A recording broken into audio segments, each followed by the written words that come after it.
Volkswagen's plush medium-range contender is at its greenest in plug-in petrol-electric hybrid GTE form. A nature lover dressed in a business suit, the Passat GTE delivers all the style and status a busy professional would need, but does so with green-tinged smugness. Expect it to be a bit pricier than diesel models though.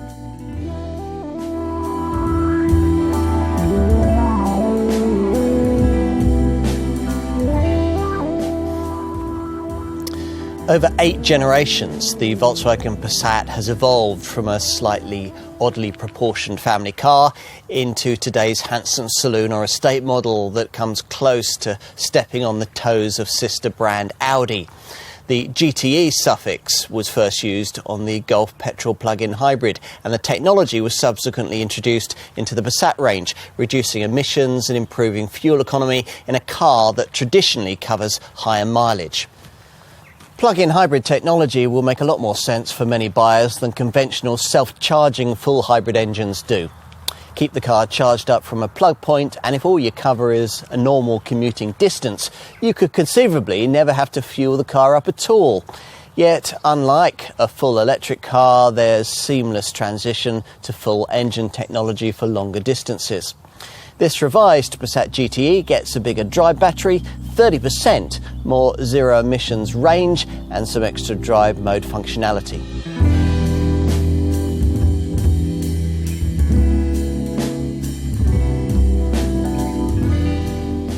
Moving off from a standstill, the Passat always begins in silent electric or E mode. Once on the move, E mode either disables or can be switched off, and the 1.4 litre TSI petrol unit will take over. Or you can switch into a hybrid mode that sees an automatic switchover between the electric motor and the TSI engine.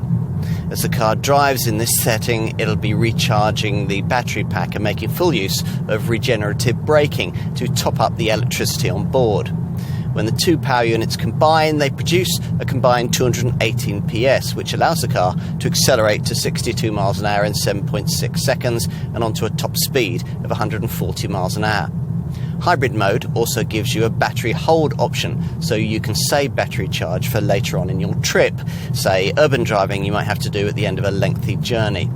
And there's a battery charge option which allows you to charge the battery via the TSI engine, though it's much more efficient to charge the battery from a plug point. You can switch to E mode when you're at urban speeds to do full electric driving, and there's also a GTE setting that focuses the engine for really sporty driving. When the battery and the engine are working together, cutting in and out, the characteristics of the electric motor mean that full power is available instantly. Unlike in an internal combustion unit where the maximum output is only available when it reaches a certain engine speed. This can often have the effect of making a hybrid or an electric car feel quicker than the figures suggest. The Passat GTE can achieve 81 miles an hour in full electric mode, so there's no concern about travelling at motorway speeds in the full E mode. And in this revised model, the battery range has increased to as much as 36 miles under WLTP rating. This improved design is also able to blend petrol and electric power more cleverly when you're using the car's more laid-back driver modes to emphasise real-world fuel economy. And it can use data from the navigation system to decide when to run the car on its electric motor, when to run it under petrol power, and how the two power sources should be combined to get you efficiently to your destination.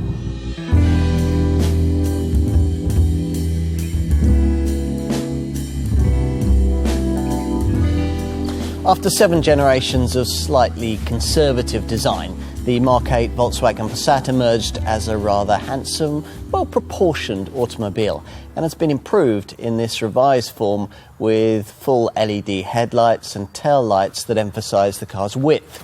The GTE variant is available not only as a saloon, but also in an estate guise that gives this hybrid excellent load-carrying ability and versatility.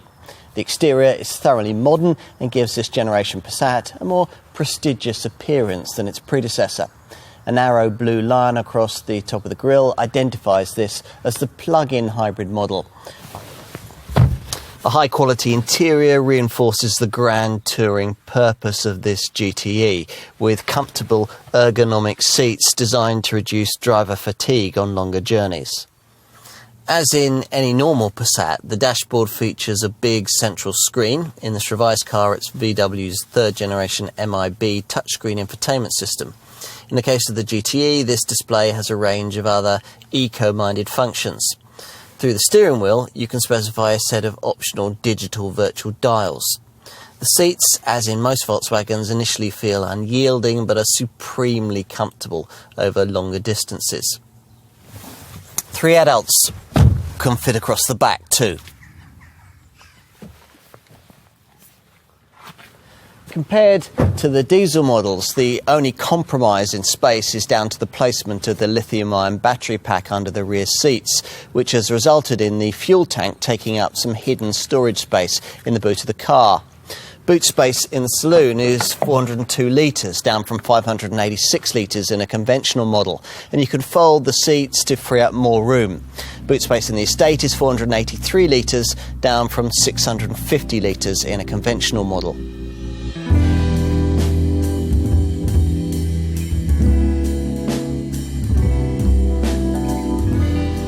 There's inevitably a premium to pay for this GTE over, say, a top Passat diesel, and these days there's no helpful government plug-in car grant to soften the blow. Nevertheless, Volkswagen still thinks this GTE variant will account for around 25 to 30% of Passat sales. That's despite the fact that you'll need to approach purchase with a budget of around £36,500 in mind. That, the price at the launch of this revised model in mid-2019, is for the standard saloon variant. You'll need around £1,700 more for the estate derivative. There are standard and plusher advanced trim levels. The GTE comes with CarNet Guide and Inform, a system that delivers information such as traffic flow, petrol prices and parking spaces to the navigation screen through a range of apps. Many of these apps can be controlled via your smartphone. CarNet eRemote allows you to monitor the charge of your GTE battery and can help direct you to your Passat if you've returned to a busy car park without remembering exactly where you'd parked it. Other equipment includes a blue-themed, leather-trimmed 3-spoke multifunction steering wheel, stainless steel pedals, climate control, and a composition media infotainment screen with an 8-inch touchscreen display. This offers access to Bluetooth telephony, the usual informational functions, SD card and USB connectivity, and a DAB tuner as part of an 8-speaker stereo system.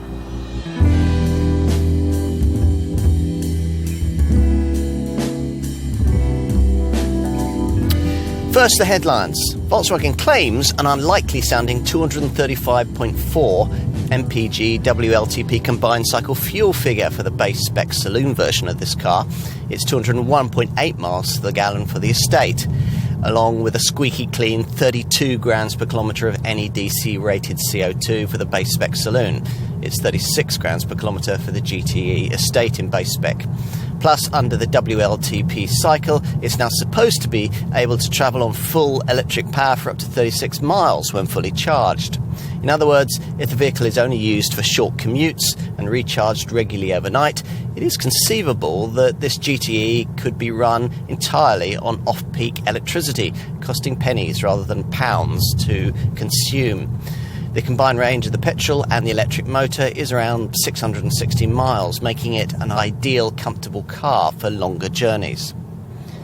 The extent to which you can charge this car up from the mains is obviously going to make quite a difference to your running costs. Charging obviously takes quite a lot less time than it would with a full electric model like, say, a Nissan Leaf, because the battery in a plug-in hybrid is inevitably much smaller. Powering this Volkswagen up from a domestic 3-pin socket would take about 5 hours. But most owners will want to find an extra few £100 to install a wallbox charger in their garages. Use such a wallbox, or indeed plug into one of the many public charging points springing up around the country, and you'll be able to reduce your charging time period from empty to just 3.5 hours.